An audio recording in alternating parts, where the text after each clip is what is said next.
যদি মনে হয় 1 মিনিট সময় লাগবে যাদবপুর ইউনিভার্সিটি দখল করতে, শান্ত যাদবপুরকে অশান্ত করার চক্রান্ত করবেন না, শান্ত কলকাতা তথা শান্ত বাংলাকে অশান্ত করার চেষ্টা করবেন না। আমরা মাঠে রয়েছি, আমরা মাঠে থাকবো এবং 2026-এ পুনরায় খেলা হবে।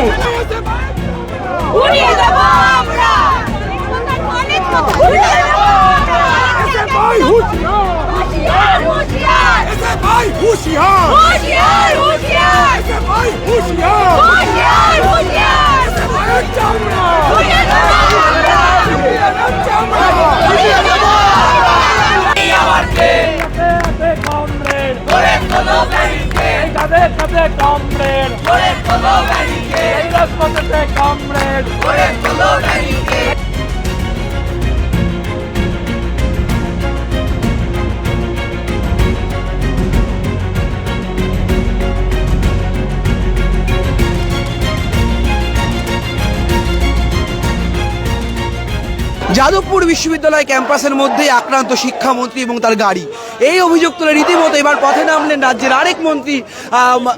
পথে নামলো কিন্তু তৃণমূল কংগ্রেস রাজ্যের আরেক মন্ত্রী অরূপ বিশ্বাস এবং তৃণমূলের যিনি সাংসদ রয়েছেন যাদবপুর এলাকার, তিনি পথে নেমেছেন। সুকান্ত সেতু থেকে একেবারে যাদবপুর বিশ্ববিদ্যালয়ের দিকে সেই মিছিল যাচ্ছে। ঘুষি মারাতে এটা পুরোটা ভেঙে গেল। আমার ড্রাইভারের পুরো প্রথমে জামা কাছে ভেঙে গেল, তখন আমার এইটা মারলো। আমার কাছে যখন পুরোটা ভেঙে আমার গায়ে পড়লো, তখন আমার যে পেছনে একজন সিকিউরিটি ছিল সে আমাকে টেনে পেছনে নিয়ে গেল। এই আর কি। আপনার আরেকটা গাড়িও তো ভাঙচুর করা হয়েছে। পেছনে যে আরেকটি গাড়ি ছিল সিকিউরিটিতে, সেই গাড়িটাও ভাঙচুর করেছে। সেটা ভাঙচুর করেছে, তার চাকা খুলে নিয়েছে, মানে চাকার হাওয়া খুলে নিয়েছে। যাদবপুরের জন্য মুখ্যমন্ত্রী যখন এককালীন যখন এইট দরকার হয়েছিল, মুখ্যমন্ত্রী সবার আগে যাদবপুরের জন্য স্পেশাল প্যাকেজের ব্যবস্থা করেছে। যাদবপুরের কোনো যদি ভালো ওখানে ছাত্ররা, ভালো ছাত্ররা তো সত্যিই তো আছেন, তা তারা যদি ভালো রেজাল্ট করেন সেটা আমাদের রাজ্যের গর্ব। কিন্তু এরা কারা, কি উদ্দেশ্যে এটা ওরা আজকে এটা ঘটালেন, এটা আমার বোধগম্যতার বাইরে। এটা শিয়ার নুইসেন্স, নৈরাজ্য সৃষ্টি করা ছাড়া এদের আর কোনো লক্ষ্য নেই। একটা ওই কুণাল ঘোষ যেটা বললেন, একটা হতাশ অতৃপ্ত আত্মা, সেই আত্মার দল, যাদের পাশের বাড়িতেও যাদের কাউকে চেনে না, তারা এই সাবসিডি পেয়ে এই ধরনের বিশ্ববিদ্যালয়ে এসে পড়ে সেই বিশ্ববিদ্যালয়ের পরিবেশ নষ্ট করে, একাডেমিক পরিবেশ এটা হতে দেয় না। আপনি পুলিশকে ডেকেছেন? মানে পুলিশ বারবার করে উপাচার্য আমায় বলেছেন পুলিশ ডাকতে সম্মত হয়নি। কেন? আমার মনে হয়েছিল যে এটা আমরা নিজেরাই কথা বলে নিতে পারবো, কারণ তখনও আমি চাইছিলাম যে ওরা আসুন, আলোচনায় বসলে। আমি 4 জনকে ডাকলাম, ওরা বললেন 40 জনের সঙ্গে এসে কথা বলতে হবে। তারপর আমি 15 মিনিট বসলাম যে অন্তত 4 জন বলায় যাতে ওরা রাজি হয়। একজন এসে বললেন না, 40 জনের সঙ্গেই কথা বলতে হবে। ইন্দামিন হইল উপাচার্য আমায় বললেন, আর প্রফেসর ওম প্রকাশ মিশ্র বললেন যে চলুন আমাদের গাড়িতে বেরিয়ে যাবে। তো গিয়ে দেখলাম আমার গাড়িটাই আছে, আমি উঠে পড়লাম।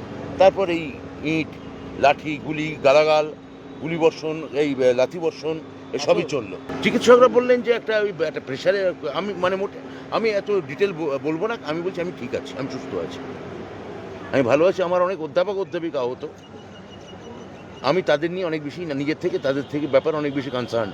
শারীরিকভাবে আহত করার মতো টার্গেট করেছে এই অসভ্যগুলো মমতা বন্দ্যোপাধ্যায় মাননীয় মুখ্যমন্ত্রী।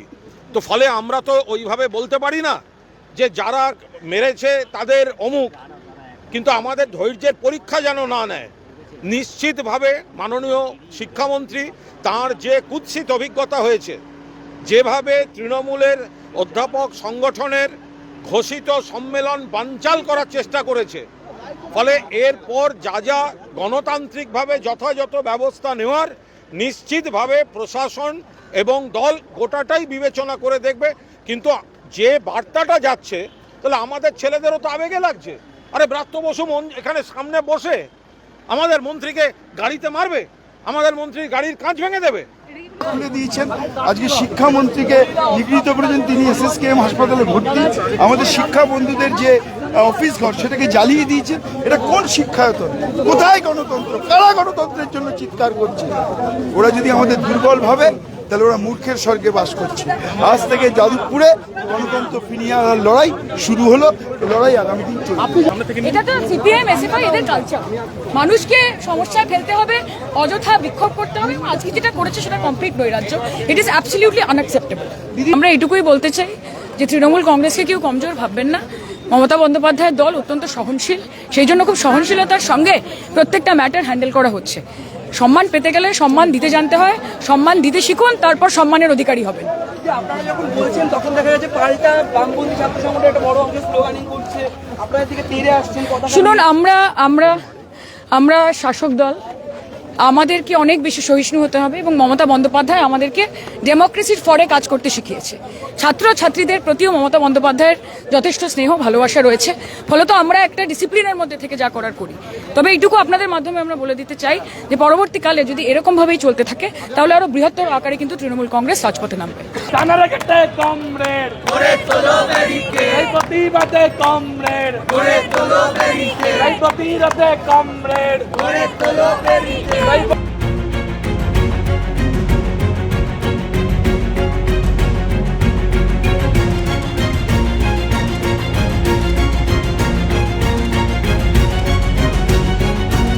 ক্যামেরা শুভজিৎ মুখোপাধ্যায়ের সঙ্গে রমেন দাস, সংবাদ প্রতিদিন .in।